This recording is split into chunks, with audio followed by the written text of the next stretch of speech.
Welcome to GATE class. So today we will solve numericals related to Fourier transform and Fourier series. So the problem is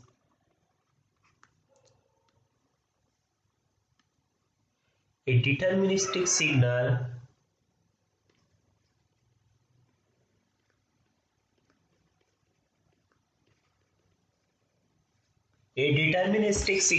st equals to cos 2 pi t is passed through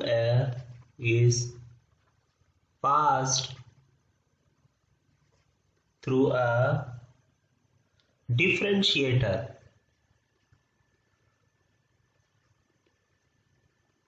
So the deterministic signal xt is passed through a differentiator. So it is 1 divided by 2 pi d by dt and the output is yt. So we need to find out, determine the autocorrelation,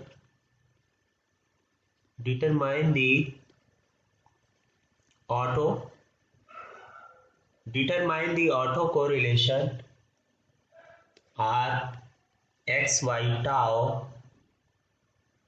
and the power spectral density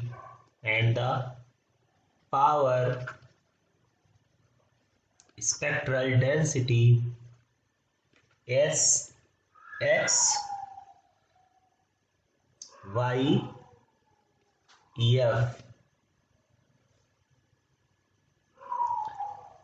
f xf. Okay, then second part is find out the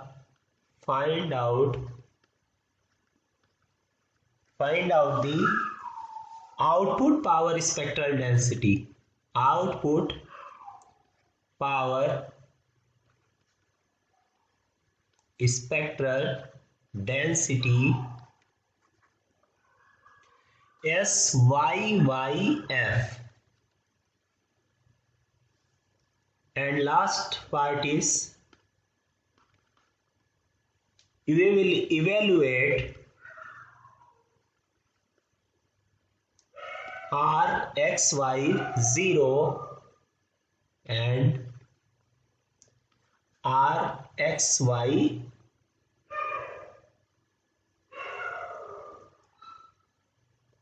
1/4.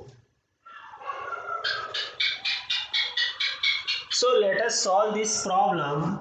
So before solving this problem, let us discuss these terms like autocorrelation function and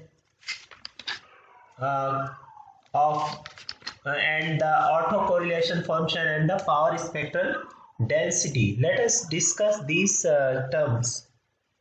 So let us discuss this autocorrelation function and power spectral density. So first is autocorrelation function.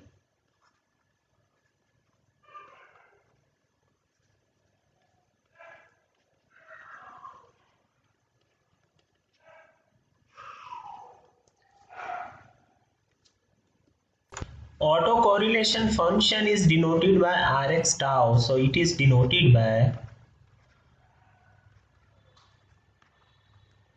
Rx tau and it is equals to minus infinite to plus infinite xt x conjugate t minus tau d tau. So this is the autocorrelation function. So what is autocorrelation function is basically, it will provide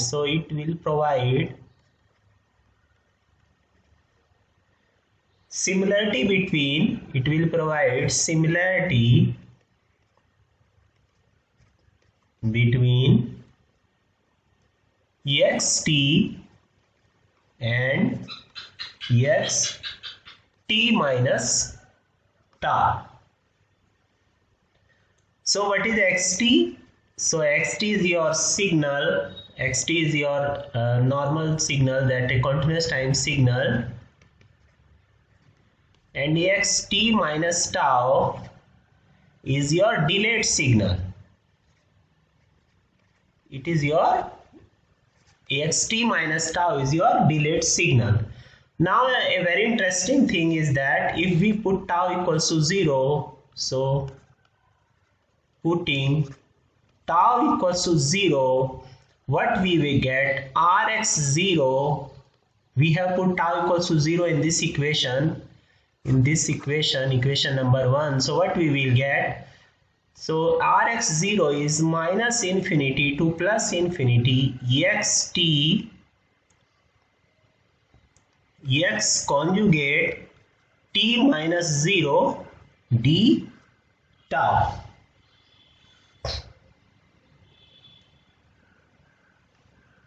So what we are getting here, this is simply, oh okay, this is t here, this is t here.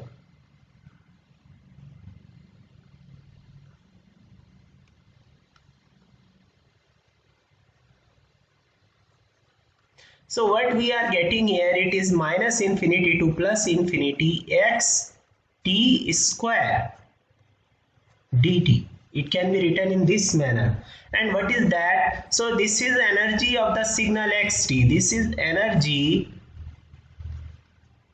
of signal xt. So energy of signal xt,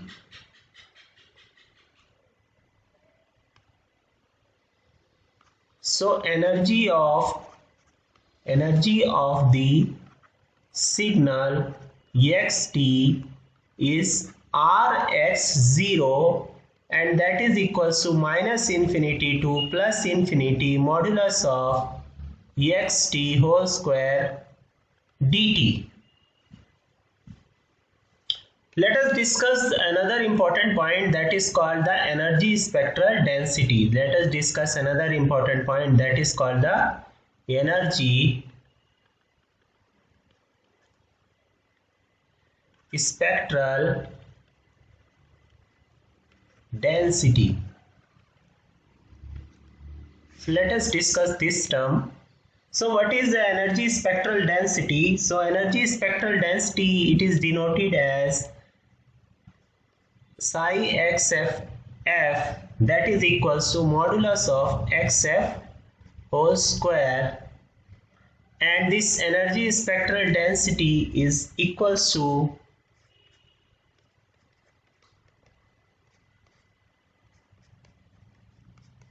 okay.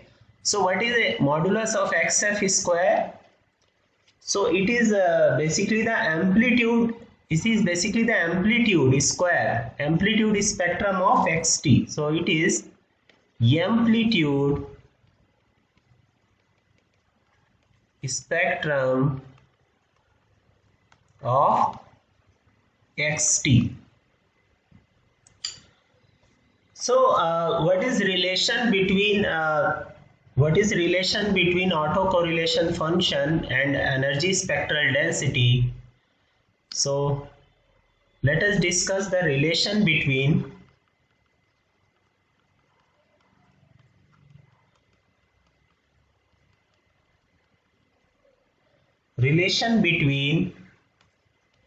auto correlation function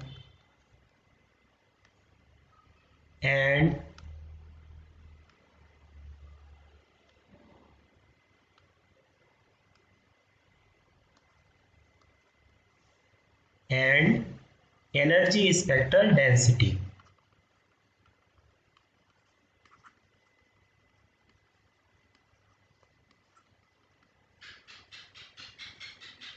So the relation is, we have energy spectral density, that is psi xf, and it is equals to simply the Fourier transform of rx tau. So it is from minus infinity to plus infinity rx tau e raised to the power minus j 2 pi f tau d tau.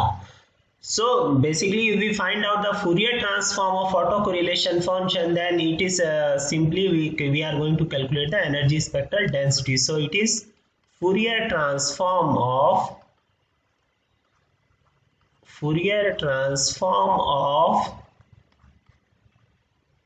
autocorrelation function.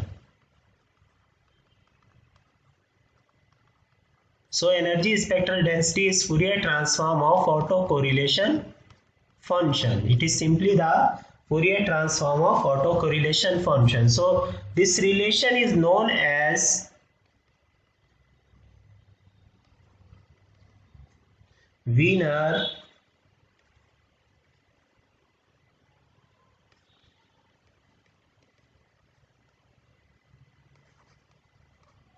Wiener-Kirchhoff relation for energy signals. So this relation is called the Wiener-Kirchhoff relation for energy signals.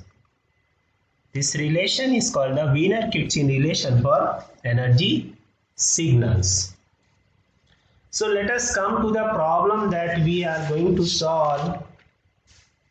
We have discussed we have written one problem. So let us solve that problem.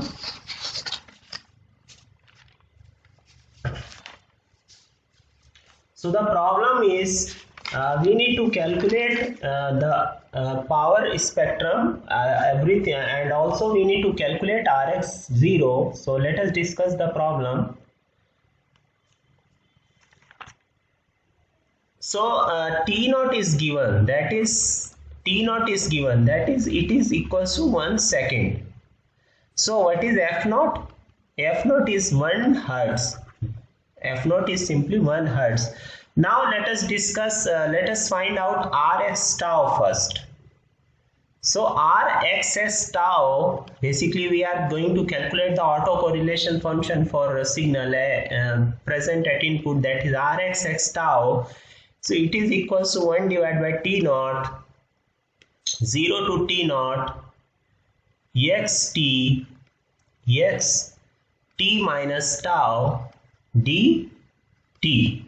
This is the for real valued signal. If xt is real, the condition is that xt is real. So for real valued signal, we can use this relation only for real valued signal.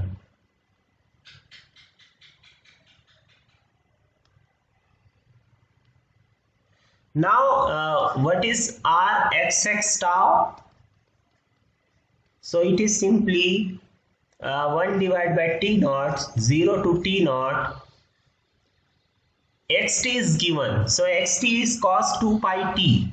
Xt is cos 2 pi t. So what is xt minus tau? It is cos 2 pi t minus tau multiplied by dt. Now we can use the relation. That relation is 2 cos A cos B is equals to cos A plus B plus cos A minus B. This is the relation. So what we are getting here, Rxx tau is equals to 1 divided by 2 cos 2 pi tau integration 0 to 1 dt, because T naught is 1, because T naught is equals to 1, plus 1 divided by 2, 0 to 1 cos 4 pi t minus 2 pi tau dt. So the solution is what solution we are getting? So we are getting 1 by 2 cos 2 pi tau plus 1 divided by 4 pi sin 4 pi cos 2 pi tau minus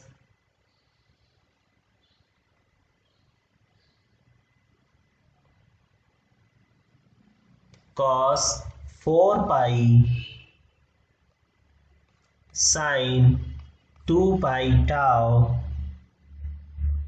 plus sin 2 pi tau.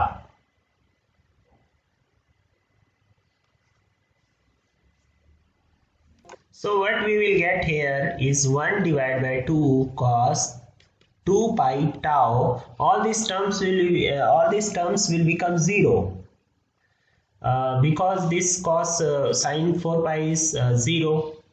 Simply it is 0. Now here we have plus sin 2 pi t, and here we have minus sign, so it will cancel. So this whole term will cancel, only we will get this term. Now if we find out so this is autocorrelation function for our input signal. This is autocorrelation function for input signal. Now let us see what is the Fourier transform of this signal.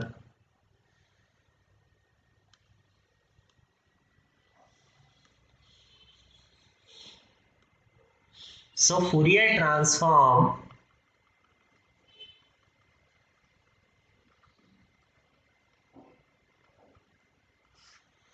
So let us find out the Fourier transform of Rx x tau, and the Fourier transform is given as x s ex x f, and what is s x x f? That is the energy spectral density. That is the energy spectral density of input. So ex x x f is equals to 1 divided by 4 del f minus 1 plus del f plus 1. This is the Fourier transform. So r x x tau, the Fourier transform, is equals to 1 divided by 4 del f minus 1 plus del f plus 1. This is the Fourier transform. This is the Fourier transform. Now let us solve the part B of this problem. Let us solve the part B of this problem. So yt is equals to d by dt of 1 divided by 2 pi d by dt of ext, because this input xt is passed through a differentiator and we are getting the output yt. So yt is equals to 1 divided by 2 pi d by dt of xt, and xt is equals to cos 2 pi t. So what we are getting here, we are getting basically minus sin 2 pi t. We are getting minus sin 2 pi into t. So if we just carefully observe that, then what we can say that we can write in this manner. Basically we can write it in as sin 2 pi t plus pi. We can write in this manner. Now further we can write it as cos pi by 2 minus 2 pi t minus pi, and it is written as cos 2 pi t plus pi by 2.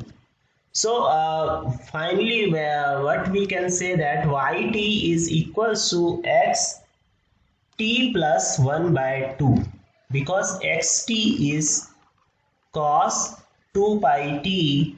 So xt plus 1 by 2 is equals to cos 2 pi t plus 1 by 2, and that is equals to cos 2 pi t plus cos 2 pi t plus pi.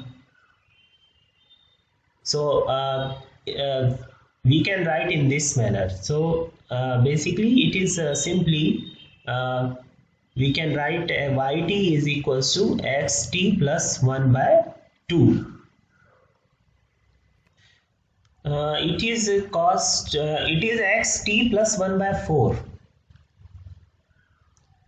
It is okay. Now here we have t plus 1 by 4, so it is pi by 2. Now it will be equals to sine minus sine 2 pi t.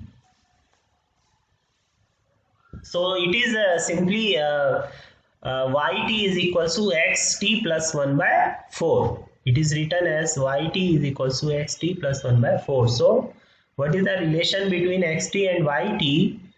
So yt is equals to xt plus 1 by 4. Now let us discuss that as the time effect has. So basically here we have only time shift. So time shift is there, means some time shifting is there. So basically we have shifted the time to t plus 1 by 4. So as we know that the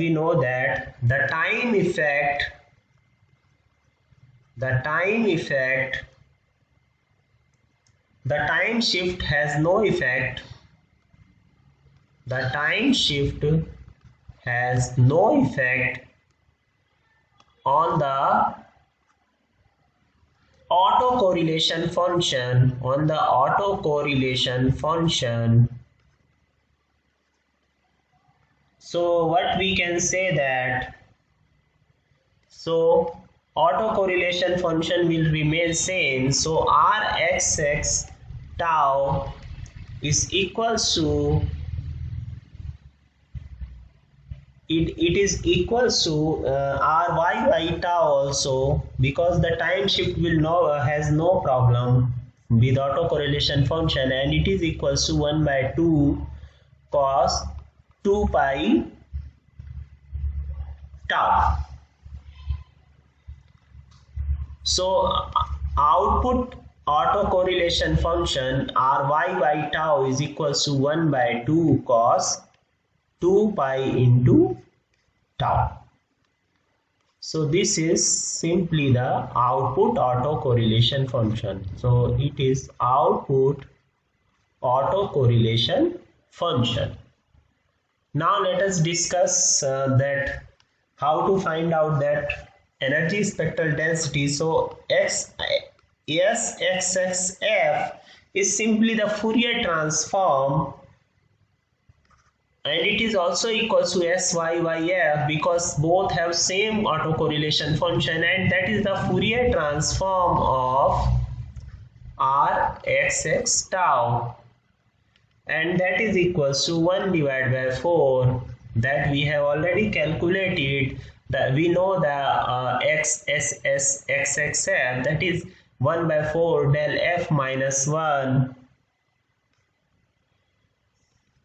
plus del F plus 1, that is SYYF, that is autocorrelation, that is energy spectral density of output. Now let us see that solve the part C of this problem. So yt is equals to xt plus 1 by 4. This is the our condition that we have derived. Now, so what is C? What is the problem number C? So the problem number C is evaluate Rxy0. We need to evaluate Rxy0. So how to evaluate the Rxy0? So first we need to evaluate Rxy tau, that is equals to minus infinity to plus infinity, that is equals to minus infinity to plus infinity, 1 divided by t naught here.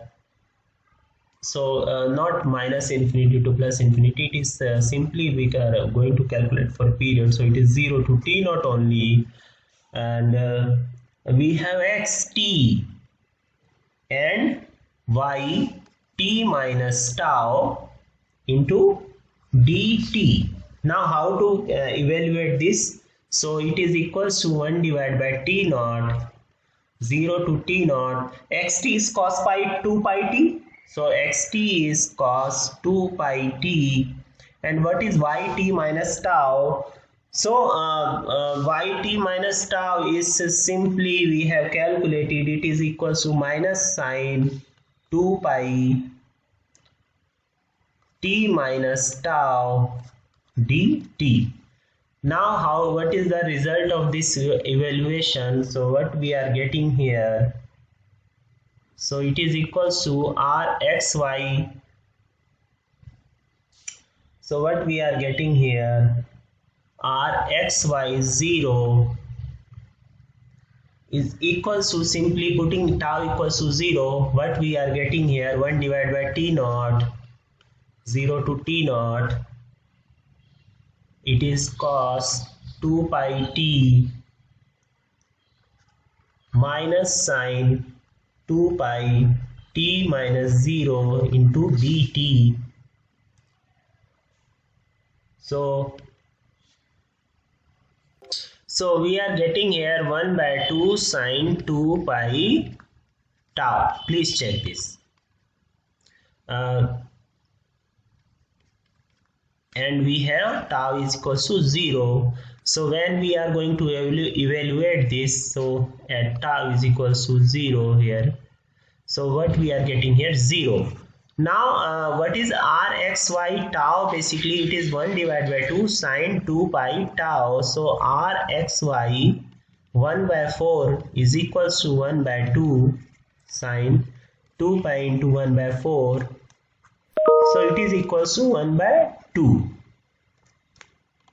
So rxy0 is equals to 0 and rxy 1 by 4 is equals to 1 by 2. So this is our answer of part C. This is our part C answer. Now let us solve another problem. So the problem is the trigonometric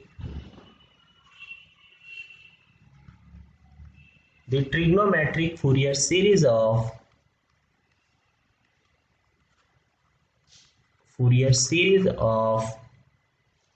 an even function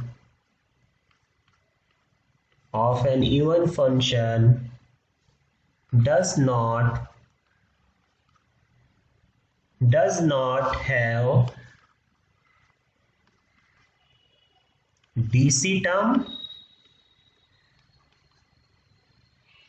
cosine term,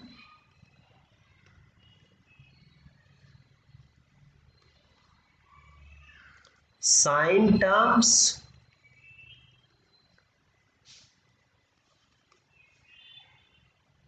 and odd harmonic terms.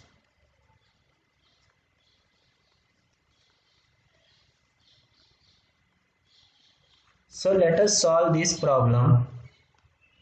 So if we know the trigonometric Fourier series, then it is written as xt is equals to a0 divided by 2 plus summation k is equals to 1 to infinity ak cos k omega naught t plus bk sin k omega naught t. And what is omega naught? So omega naught is equals to 2 pi divided by t naught. Now for even signal, so let us see that what is a naught. So a naught is equals to 2 divided by t naught 0 to t naught xt dt. So for even signal,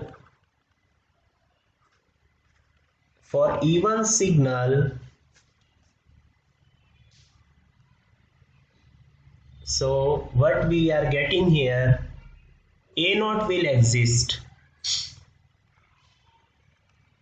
Now what is ak?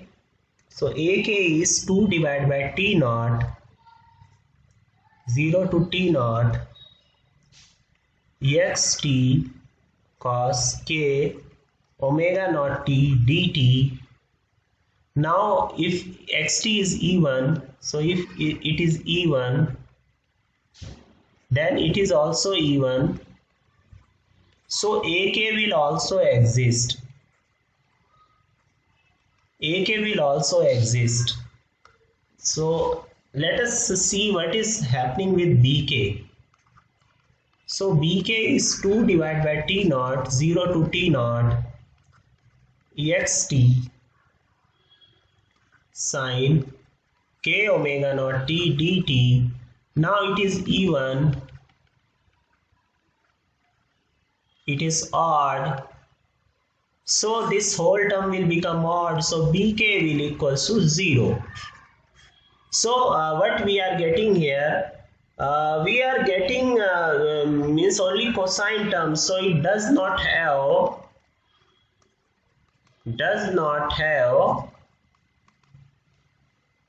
sine terms.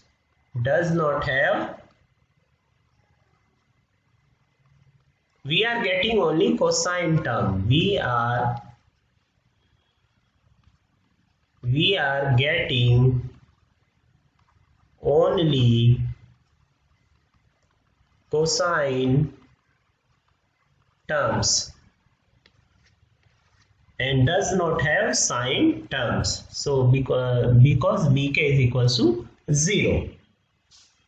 So the solution is C. So answer is C. It does not have sine terms. Let us solve another problem.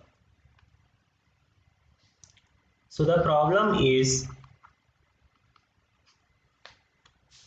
choose the function ft,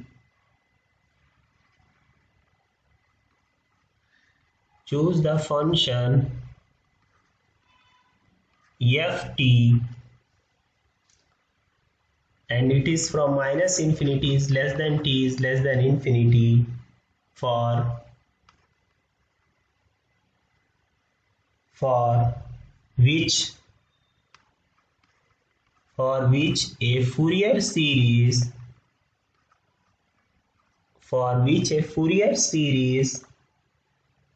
cannot be defined.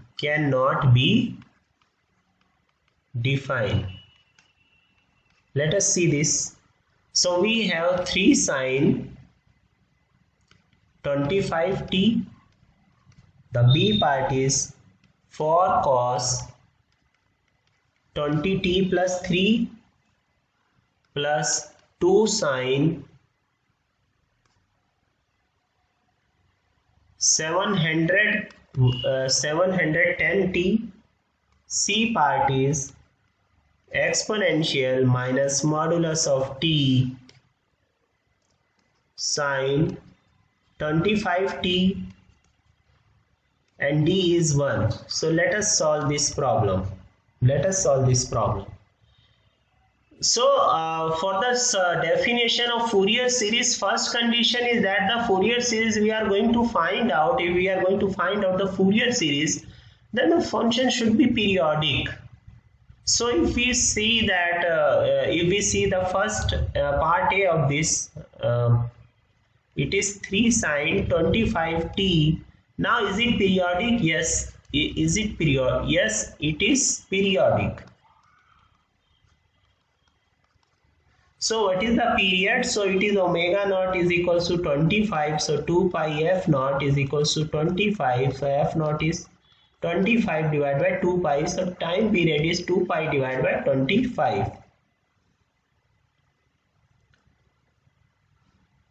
So basically the fundamental frequency is 25 divided by 2 pi. So the time period is t naught, that is equals to 1 divided by f naught, and it is equals to 2 pi divided by 25. That is the time period. So it is this A is periodic. Now let us see that that signal B, the signal given in part B. So that signal is, let GT is equals to 4 cos 20t plus 3 plus 2 sine 710t. Now let us see this, is it periodic or not. So the time period for this is 2 pi f1 is 20. So f1 is 20 divided by 2 pi. The time period of this is 2 pi f2 is equals to 710. So f2 is 710 divided by 2 pi. Now t1 is equals to 2 pi divided by 20 and t2 is equals to 2 pi divided by 710. So t1 divided by t2 is equals to 2 pi divided by 20 divided by 2 pi divided by 710, and that is equals to, if we calculate, then it is equals to, this 2 pi will cancel out, this is equals to 710 divided by 20, that is equals to 71 divided by 2. So if we just see that it is not, it is simply a rational number, it is simply a rational number. Now if we see that part C, so it is also periodic, it is also periodic. Now let us discuss that part C. So it is exponential minus modulus of t sine 25t. Now this is not periodic, this is not periodic because of this term exponential minus modulus of t. If we see the graph of this signal, let us draw the graph of this signal. So this is the graph of exponential minus modulus of t. This is graph of exponential minus modulus of t, and we have sine 25t. So this is graph of sine 25t. Now if we multiply these two signals, then the graph is, this is the graph, this is the graph, this is the rough graph. So this is graph of exponential minus modulus of t sine 25t. This is the graph, this is the rough graph I have drawn. So we can see that this is not periodic. So this is not periodic. So if it is not periodic, then Fourier series for this signal is not possible. So the answer of this is C. So answer is C.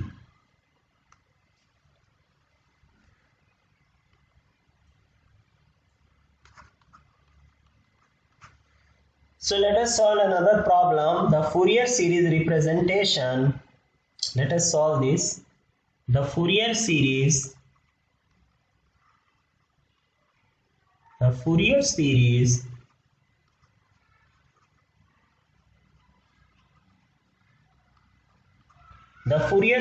representation of a real periodic signal,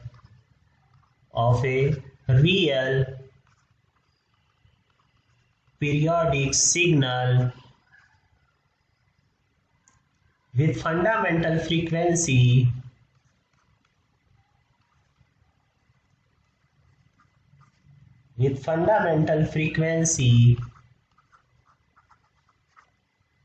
f naught is given by GPT is equals to summation n is equals to minus infinity to plus infinity ck Cn, we can take n because in problem it is given n, Cn e raised to the power j 2 pi nt divided by t naught. So it is given that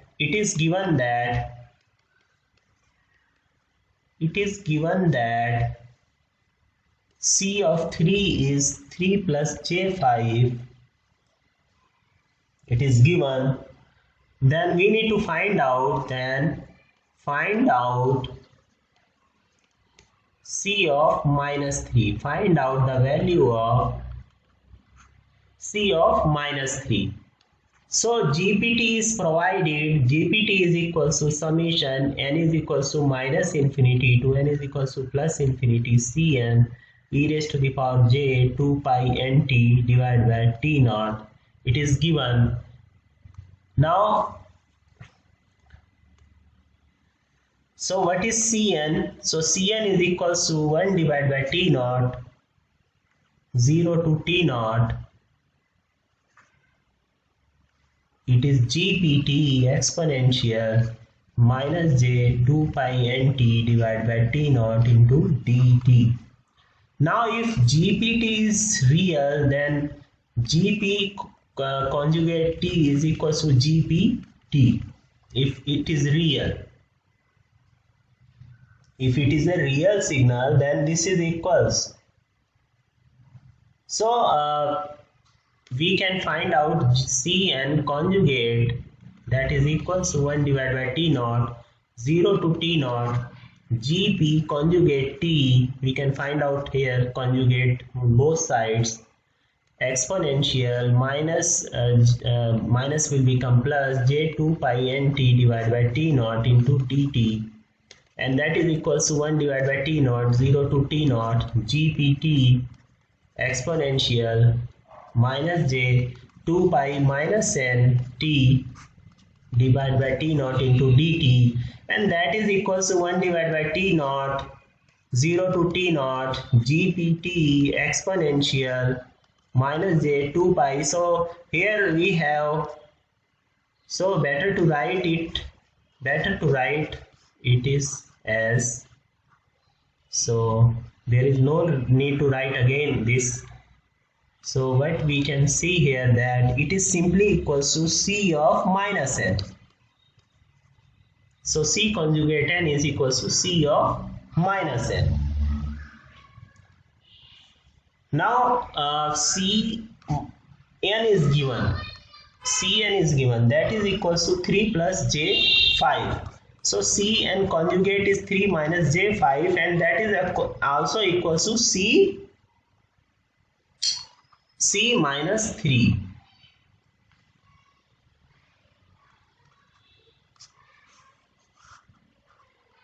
So here we have taken n is equals to 3. So C3 conjugate is equals to C minus 3. Now C3 is given, that is equals to 3 plus j5.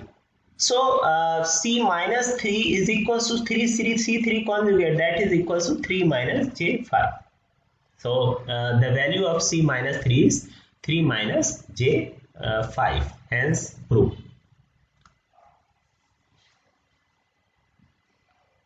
Let us solve this question. Let us discuss the frequency response of continuous time LTI system. Frequency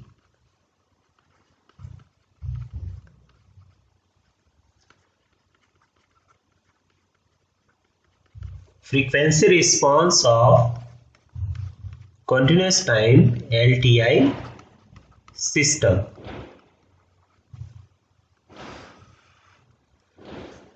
So basically, if we see what is LTI system, so we have impulse response ST, the input is XT and the output is YT, and YT is equals to XT convolution with HT.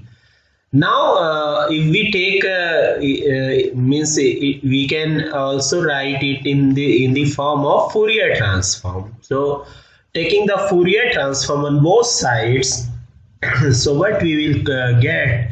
We will get the Fourier transform of YT is Y omega, the Fourier transform of XT is X omega, and the Fourier transform of ST is H omega. So here convolution in time domain, here we have convolution. Here we have convolution in time domain, we can see that, and here we have multiplication. Here we have multiplication in frequency, multiplication in frequency domain. So what we get here, the transfer function h omega, that is the transfer function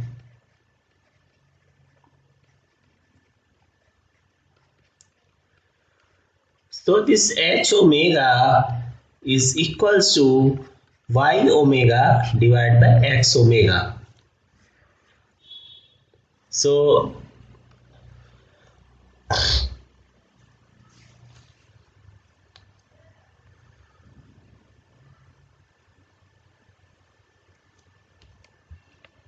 So we can find out the magnitude of this h omega, that is magnitude of h omega is equals to basically this is called the magnitude of h omega.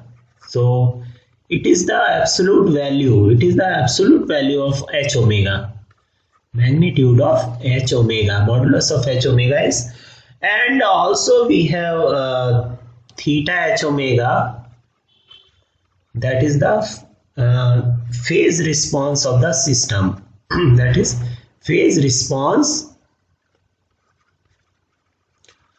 of the system, because it is a system transfer function. So h omega is basically, we can write it as modulus of h omega and e raised to the power j theta h omega. So in this form we can write. So let us consider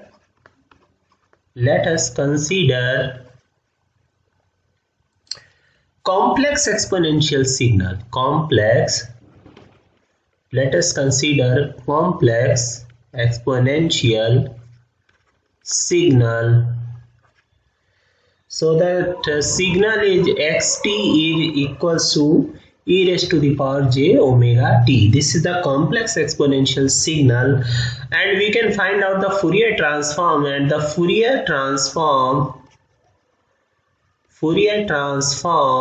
of ext is x omega, and x omega is equals to 2 pi del omega minus omega, it is omega naught, omega minus omega naught. If we find out the Fourier transform of this signal, that is equals to 2 pi del omega minus omega naught.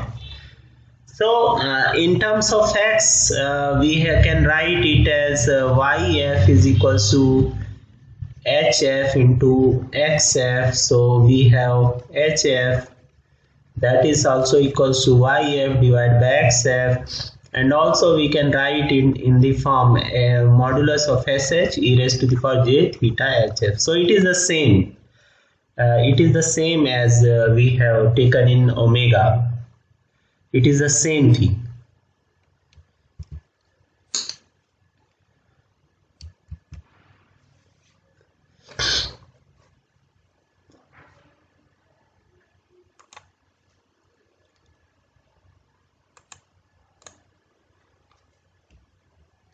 Now taking the inverse Fourier transform, so y omega is equals to 2 basically 2 pi, it is equals to 2 pi h omega naught into del omega minus omega naught, because y omega is equals to h omega into x omega, okay, and x omega is equals to 2 pi del omega minus omega naught. So if we put the value of this x omega here, what we will get? We will get y omega is equals to h omega into 2 pi del omega minus omega naught.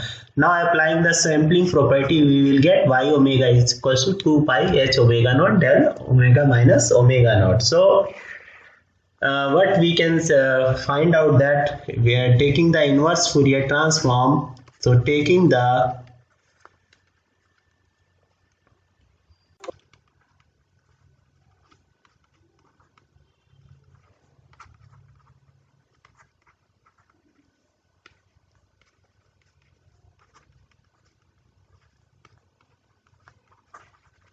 So what we get? We get yt is equals to h omega naught e raised to the power j omega naught t.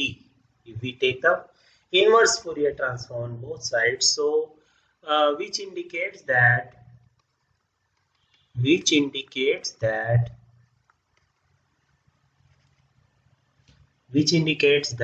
the complex exponential signal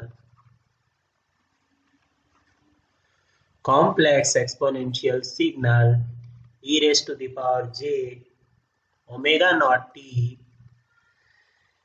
is an eigenfunction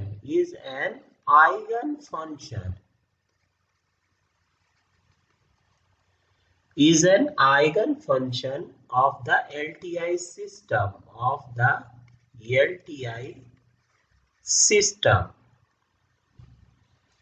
with corresponding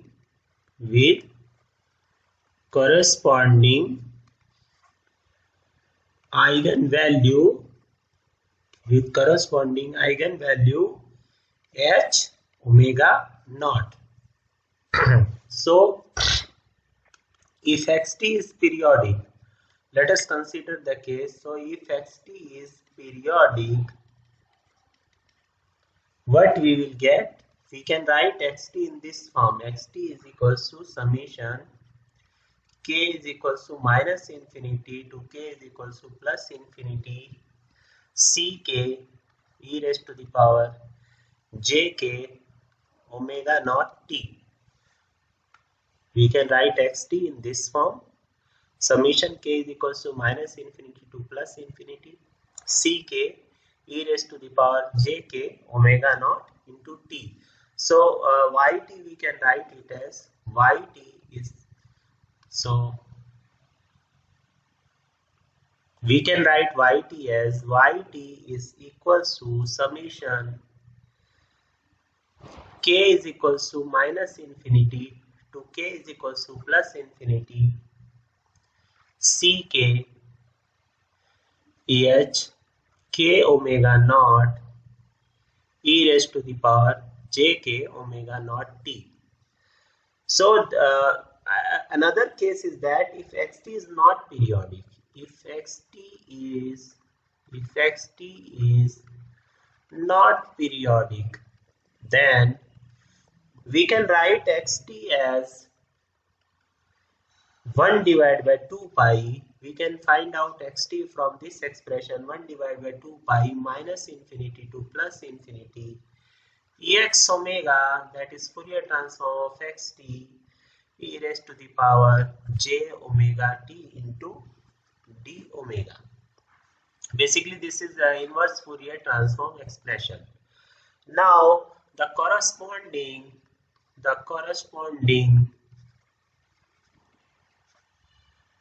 output can be expressed as yt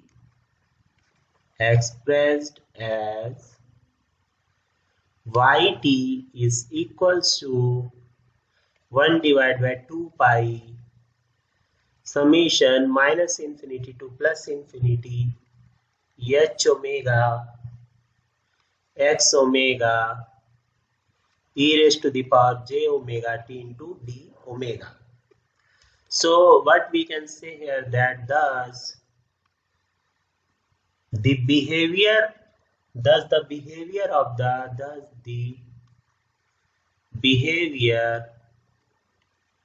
of the continuous time LTI system is in the frequency domain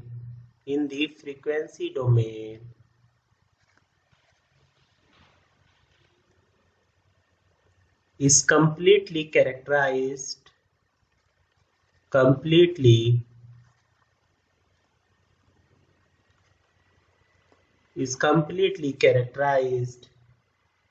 by its frequency response, frequency by its frequency response. So thus the behavior of the continuous time LTI system in the frequency domain, basically it is completely characterized by its frequency response h omega or hf, whether you can if we write in omega or f, it is both same.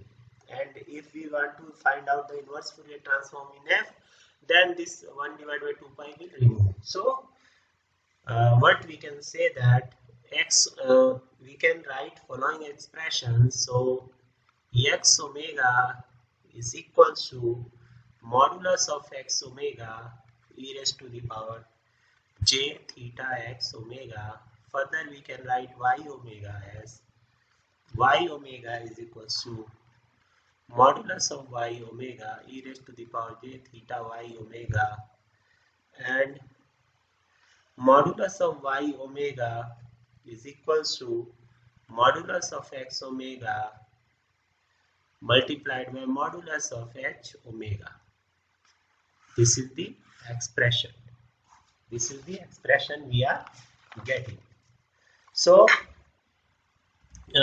also we have phase angles, that is phase spectrum. So theta y omega is equal to theta x omega plus theta h omega. So this is phase spectrum of y. This is phase spectrum of output. Phase spectrum of output. This is phase spectrum of input signal or phase response. Basically we can say that it is phase response of input signal. Phase response of input signal. This is phase response of the system. Phase response of the, this is phase response of the system. So let us discuss distortionless transmission line. Let us discuss the distortionless transmission. Let us discuss the distortionless transmission. So for distortionless transmission,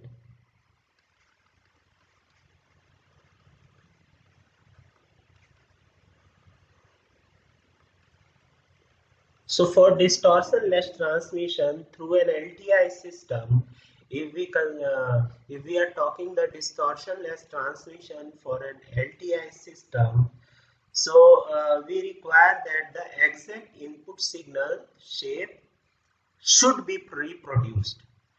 So what we require that the exact input signals shape should be reproduced at the output, although its amplitude may be different. So amplitude may be different, but the shape should be exactly the same. Exactly the same shape should be reproduced. There should be no change in the shape. If there is a change in the shape of the signal, then we can say that there is a distortion. But if the shape of the signal will not change, only the amplitude, maybe some variation in amplitude, then this is called the distortionless. Then this is called the distortionless transmission. So, so basically that amplitude may be different and may be delayed in time. Therefore, if xt is input signal, the required output should be some scalar multiple of xt minus t naught.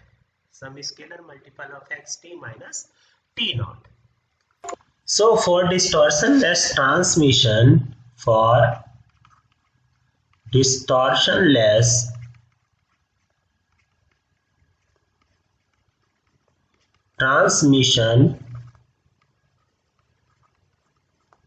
through For distortionless transmission through an LTI system, what we require that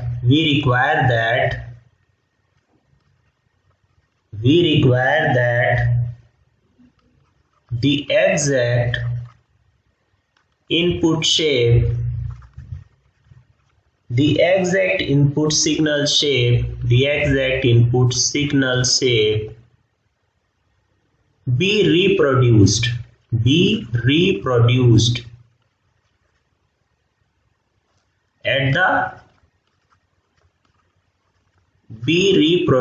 at the output, although its amplitude may be different. Its amplitude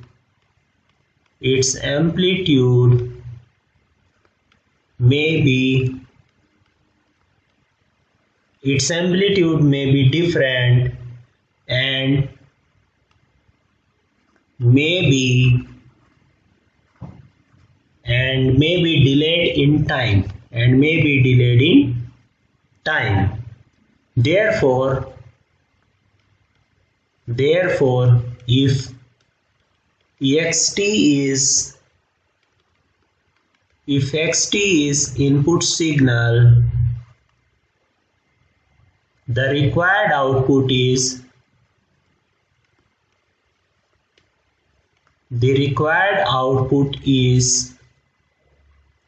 yt is equals to k multiplied by xt minus t naught. So what t minus td better. So what is td? So where td is the time delay and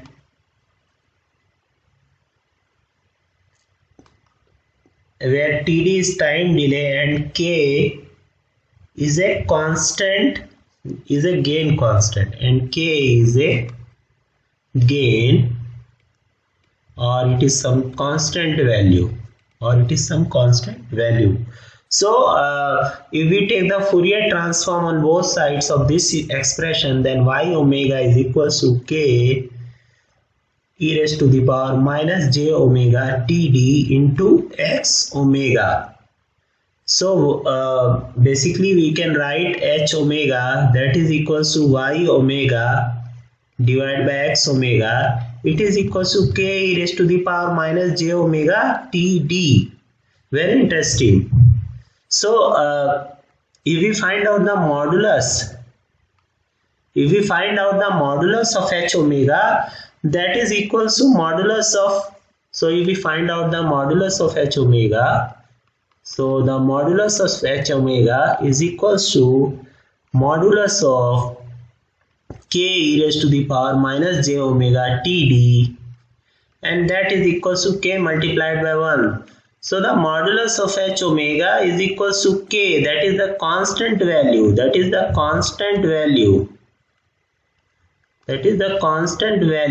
So also we can write h omega is equals to modulus of h omega e raised to the power j theta h omega. So h omega is written as k, because modulus of h omega is k e raised to the power minus j omega td, because theta h omega is basically minus j omega td. So in that sense, what we can say that modulus of h omega, if we find out here, it is equals to k. Here also we can find out the modulus of h omega, that is equals to k. So what is theta h omega? So theta h omega is equals to minus j omega td. So this is the phase response. of the system. This is the phase response of the system. So very interesting that we can say that the amplitude, so it is very interesting to note that the amplitude the amplitude of h omega, the amplitude of h omega must be constant over the entire frequency, must be constant over the entire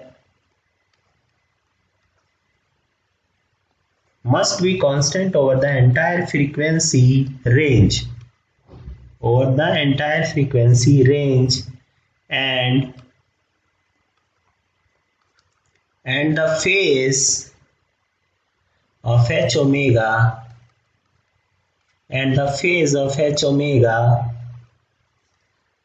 must be linear with the frequency, and the phase of h omega must be linear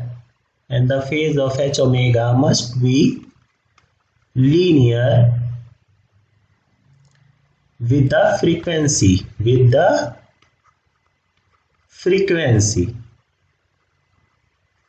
So we can draw the graph.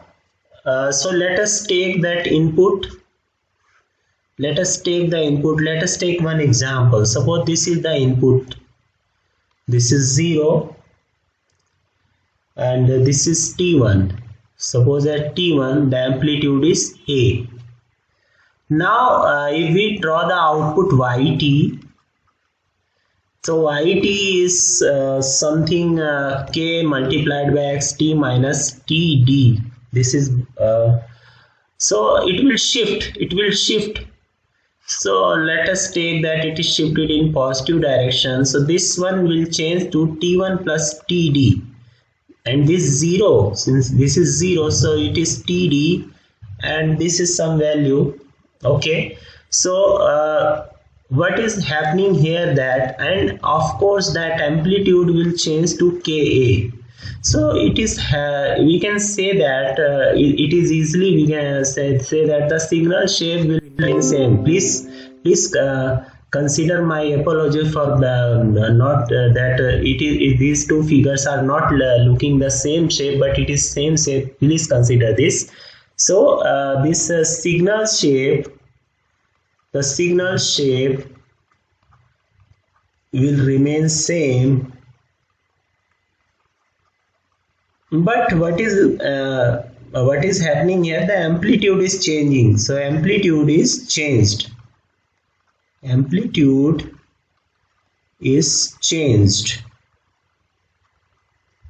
from A to Ka. So if we draw the modulus of h omega,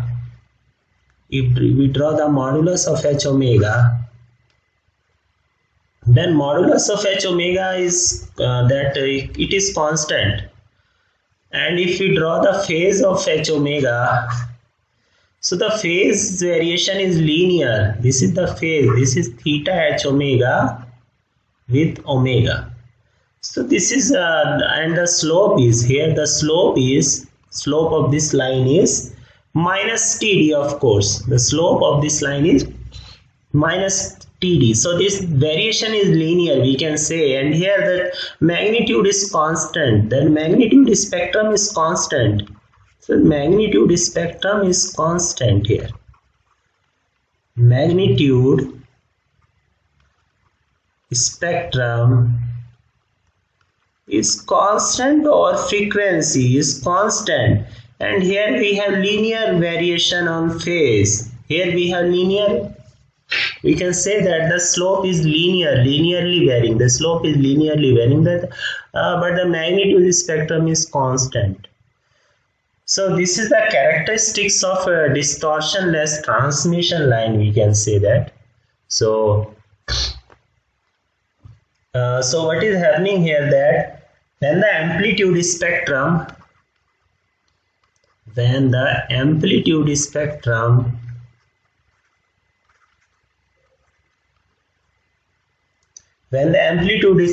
modulus of h omega of the system is not constant,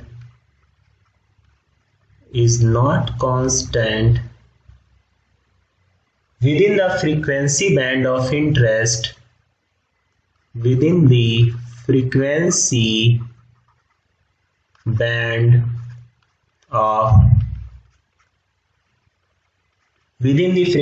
band of interest, the frequency component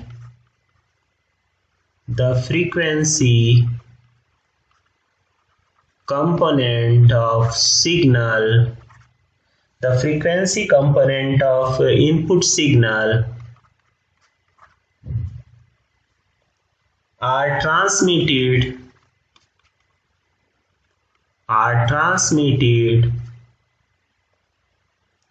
with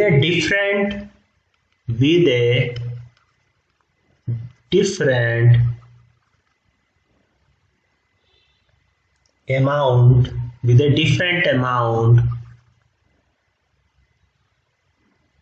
of gain or attenuation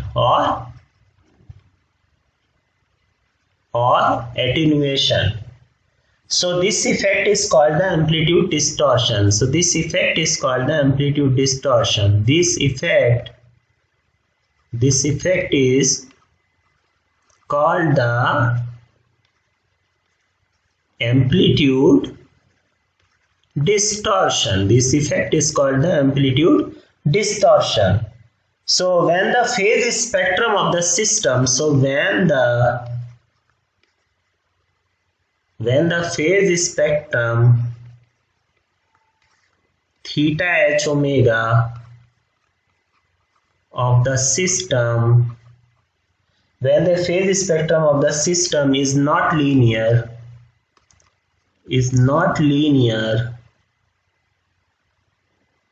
with frequency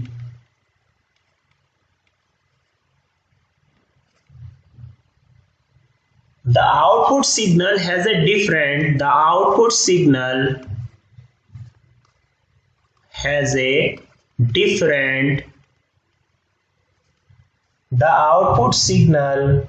a different waveform than the input signal,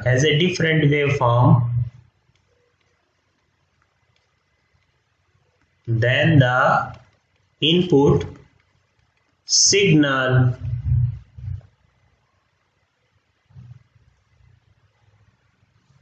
Because of the different delay,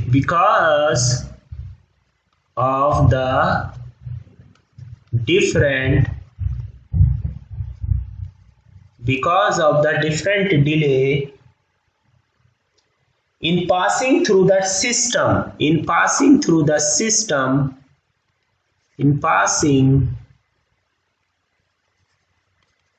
system for different frequency component of input signal, different frequency component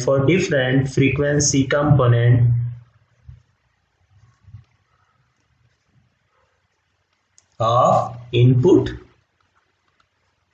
signal. So this form of distortion is called phase distortion. So this form of distortion is